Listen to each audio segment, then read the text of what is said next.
Hi everyone, and welcome to Sonny's and my first review, I guess. Welcome to Spare Time. Yes, it is spare time. First thing we're doing is, as I said, a review of the Studio Ghibli movie, The Secret World of Arrietty, a movie we just watched this afternoon. It's... well, being a Ghibli movie, it's anime, so it's instantly not for everybody, but also being a Ghibli movie, it's automatic, grade A quality artwork. It's beautiful, it's fantastic. You can't go wrong with it. It could be a crappy story, it could be something you'd never want to see, and you could still love the artwork. Now you say something positive. I watch a lot of Ghibli movies, and the artwork, it's amazing.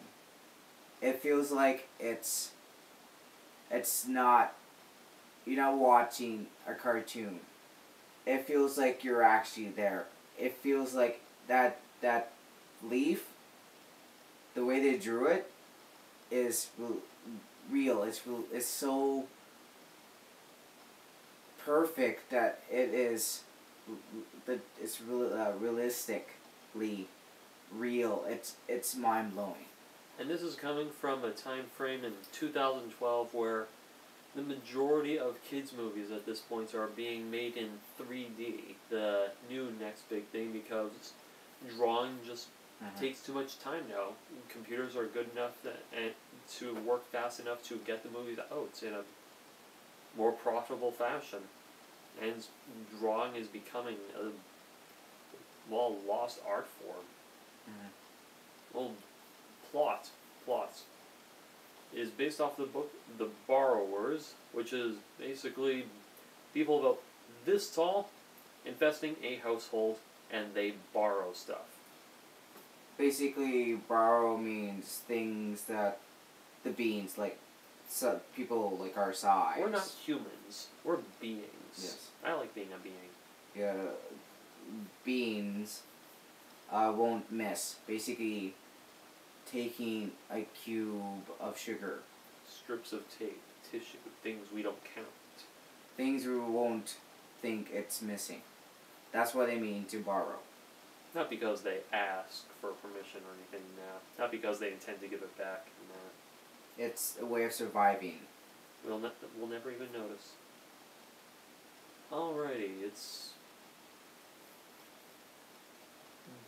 being of that particular book, it's been made into movies before. Personally, I've already seen, 3 that I can remember well, made-for-TV movies of The Borrowers. It's... Those movies were They're made for TV. What would you expect? So this is, by far and away, the best rendition, movie-wise, of The Borrowers I have ever seen. It doesn't try and be action-y. It doesn't try to add anything to it that wouldn't feel right. It's a very slow movie, a very peaceful movie. A movie you watch if you want to feel good inside. It doesn't have an Yeah, I basically agree with Chris. It is a slow movie. There's barely any action, but the way they laid it out, the pauses, the music, when they speak, is so elegant that makes you think positively, and it just makes you smile inside. It just makes you think about life more beautifully.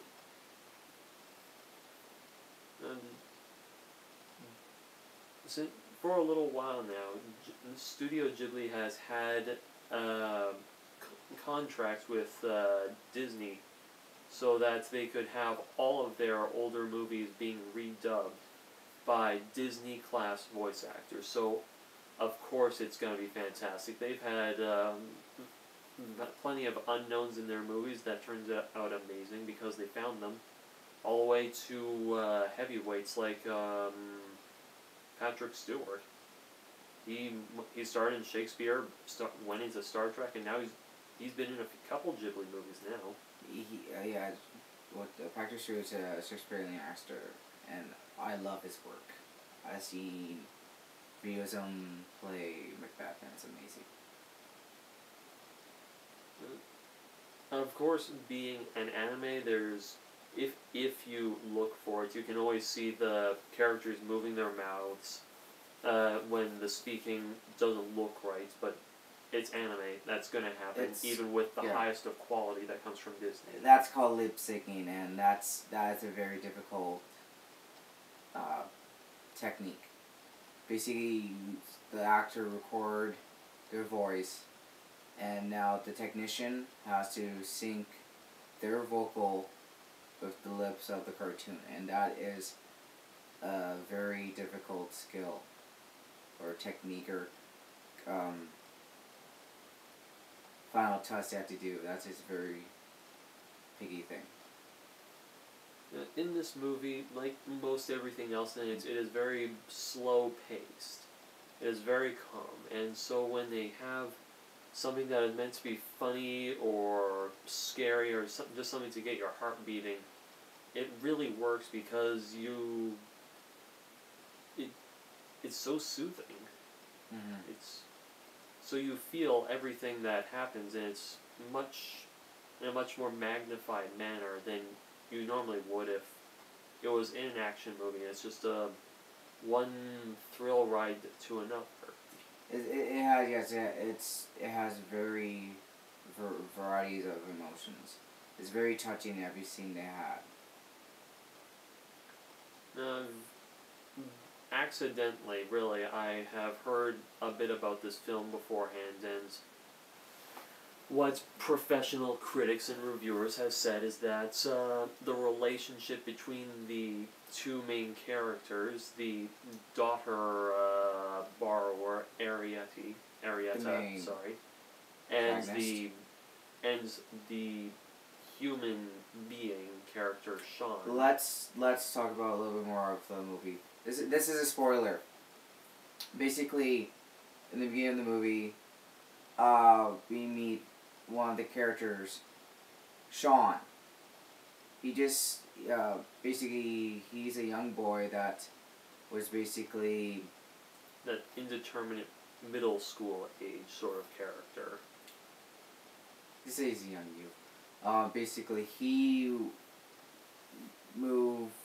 stayed this summer with his aunt.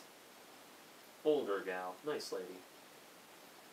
His parents went through a divorce, and his mom was basically working, so she's out of town. They went through a divorce? That's what it's in the movie. She's a single mom. They went for a divorce. She said the divorce is hard. You weren't paying attention for that? I didn't hear that. Yeah, they went for a divorce. So his mom is so busy. So, and he also is ill. He basically has a heart condition. They don't say what. It's just problems with his heart. Yes. He can't do much movement. He can't get excited. It takes a lot out of him. Mm-hmm. Basically, he goes into a town. Let's say a town. Just to go where his mother grew up. A more rural community, so he can have and relax, be taken care of, and try and be as stress-free as possible until he has whatever the surgery is going to be in a week's time. A week time. Basically, when he got there, he saw a little person borrow, but the thing he didn't know who it was, what this thing was. When hint, only one of them has a name. Yes. You've got... There's actually another one. Arrietty, Mama, and Papa. And Spiller is awesome. Basically, yes. Carry on. Basically, he walks in a house, and the story transfers to Arrietty. you got about 4 minutes of the introduction of the movie, which all started in just photograph fashion. No credits going over, just some really nice folkish music going over the whole thing. It really set the mood for the rest of the movie. Mm-hmm. So I will talk about the music later on, but let's continue with the storyline. One, explain Arrietta's storyline, what her plot was. Alrighty. Well, you have this young person, supposedly the same age as our 16. Alright, 16 years old, and she's excited because she's about to go on her very first borrowing mission with her father. Sounds more like foraging or stealing or...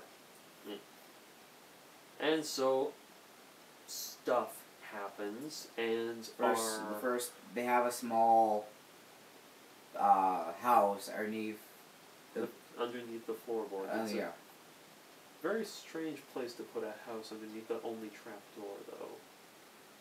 Huh? So we get an introduction of this entire world that is simply underneath the house in the walls, and how they very simply made sort of a maze of stairs and a couple pulley systems to get them everywhere they need to go. It's basically a nail as a step, and staples, row of staples, are like ladders. I was almost expecting to see Lego, and I'm very happy I didn't. Good. I'm very happy they don't have Barbie in that area. Continue with her line. Alrighty. Well, the young Arrietta and her papa go on her very first borrowing mission. They get their sugar, they hunt after their tissue, and then, completely accidental or no way on her fault at all, she gets spotted by our sickly lad Sean when he is just happens to open his eyes in the middle of the night. Basically, yes, Sean saw Arrietta, but he didn't say anything. He did whisper to her, saying, "Don't be afraid. I saw you in the garden before." But as the rules of Barrows, you cannot get caught. You can't be seen. You just get what you need and disappear. Yeah, we beings are a curious lot, and seeing something, we want to understand it, we want to dissect it, we want to figure out everything there is to know, meaning they can't have their lives anymore, for better or worse. So, yahoo! Moving time. Yeah, the next day, Sean, basically, first off, when they got caught, Arrietta accidentally dropped a cube of sugar, and the next day Sean actually returns it and leaves a letter. You forgot something. So yeah, nice guy, but it's not like he really has anything else to do. No. Basically, because of this, they're forced to move, because if Bar gets seen and the beans know that they're there, they have to move. They have to pack up their things and move, because the beans might be a risk to their lives. Just a safety measure, but you can't really fault the logic. Arrietta was basically there's a word here. Not controlled, but she's not able to see them. Constricted, not to see them. Is that the word I'm using here? I'm advised not to see Sean, the young bean, again. Ordered, advised. And of course, being a teenager who knows all about the world and only needs to follow her heart, she believes that all she has to do is ask him to leave them alone, and that'll solve all the problems. But the thing was, that's how their relationship started. it was their first actual conversation. Yeah, it's the first conversation started. And basically... It was over a half hour into the movie, the first time our main characters speak to each other. Mm-hmm. Basically, this is it says basically that we've been seen, we have to move. So this is the last time you'll see us. The whole movie takes place over the course of about a week, give or take a day. Mm-hmm. So it's all story-wise pretty fast-paced, even though it still keeps its very relaxed tone. Mm-hmm. Every time it shows her parents, it's always in a new stage of preparedness for either mental or packing, in different stages of packing up to leave the house. Yeah. Basically, Sean, we figure out the history of their family. Sean's grandfather and his mom believed that there were little people scurrying around their house. And they're right. Basically, they built a dollhouse. A dollhouse that was custom made by a real furniture maker way over in England. That was basically to build furniture for them. And everything in that toy house was able to work. They had a tiny stove that could basically make real cookies. I want to see those tiny cookies. So Sean believed them, his aunt believed everything. So basically, he took out the kitchen part and found their small tiny house underneath the floorboards and ripped the part. Yeah, he kind of force-fed it into their little housing situation. I'm amazed it managed to fit. Yeah. That is a magnificent stretch of luck right there.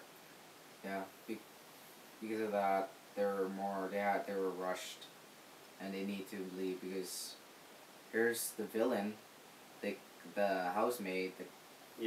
She's crazy. The only actual named characters in this movie are the family of borrowers, a side character named Spiller, and with the beings there is our main character Sean, his elderly aunt, and her helper, who is also a slightly over middle-aged woman who is Same. She's not No, she's determined. She believes that the borrowers exist to the point of being a little fanatical about it. Yes, she is. It's easy to see that she's not all there by the end of the movie, but she's also not wrong in her beliefs. Mm-hmm. In a way, she's determined to capture these and tell the whole world that there's tiny people living in her house. Because she's because of the determination she has to prove everyone wrong, it makes her kind of go through a mental crisis of, they're there, I have them now, I can, yes, like... At no point in the movie do you actually, as a character, you can't really profile her as a villain. She's just the antagonist. If there's gonna be a person that you don't like in this movie, it's gonna be her. But even then, there's still points in the movie you just can't help but smile when she's on camera. Yeah. She finally sees proof, and she starts skipping. Yeah, overall, okay, basically towards, we won't spoil the whole movie, but towards the end... We have spoiled a lot, and I'm sorry. Yeah. But towards the end, basically Sean, because it's Sam. Sean and Arrietty had this moment together that they said the last goodbyes, and it was so beautiful. I enjoyed it. And what do you think of the ending? It could not have ended any other way, even though, like I said before, I've seen other versions that transformed into movies, and they did different things, but this movie could have only been done this way, and